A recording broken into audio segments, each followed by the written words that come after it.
So inevitably, seasons change, and you know, as fall comes along, we're going to have some leaf drop. And I'm here with Wayne Sutton from Stihl Tools. And Wayne, the easiest way I have always found, rather than raking, is to use a blower on leaves. But specifically within the city of Portland, Oregon, we have some new noise rules that we have to deal with. Let's talk a little bit about that.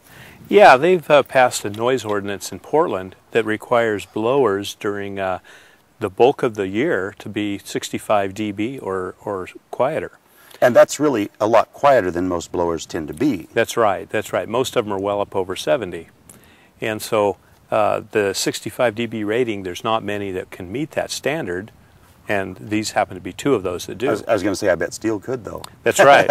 Now, this looks like a huge muffler to me. That's basically what it is. There's some acoustic foam inside of this, and that silences the sound that comes out of the tube.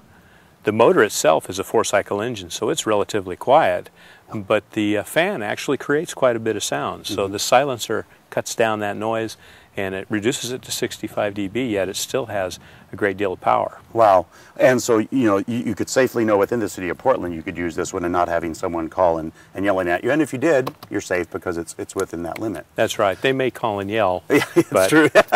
Now, what is the smaller one you have here? Well, this handheld machine is a smaller machine, but again, it meets that 65 dB rating. This is something more like you have around the home. One of the key things, though, to either one of these machines is to use them at the proper time of day. Sure. And that's part of the reason the blowers had gotten a bad rap is people weren't using them and thinking about their neighbors sometimes. You know, Wayne, just as a common courtesy to your neighbors, even if you don't have the ordinances that, you know, make you use quieter blowers, you're just being nice. Well, that's right. And, you know, just because you happen to have your hearing protection on and your eye protection on, your neighbor may not. So always consider that. Certainly when you're running the machine. Yep. Yeah, I know that I do live in the city of Portland, and I do hear a lot of blowers at times that I'm thinking, why would they do that to me? So, you know, you always want to be cautious of things like that. Now, as just as a blower, they're great, but you can also get stuff with attachments. You can like clean gutters, things like that with them too. Well, the handheld machines have gutter kits for them, and they work really well. And at this time of year, it'd be a great time to get out and get those things cleaned up.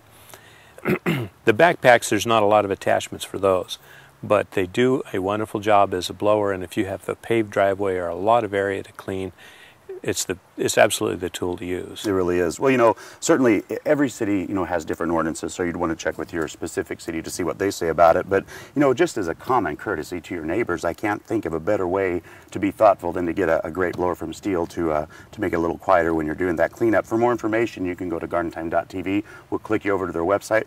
Always a pleasure. Thanks so much, Wayne. Thank you.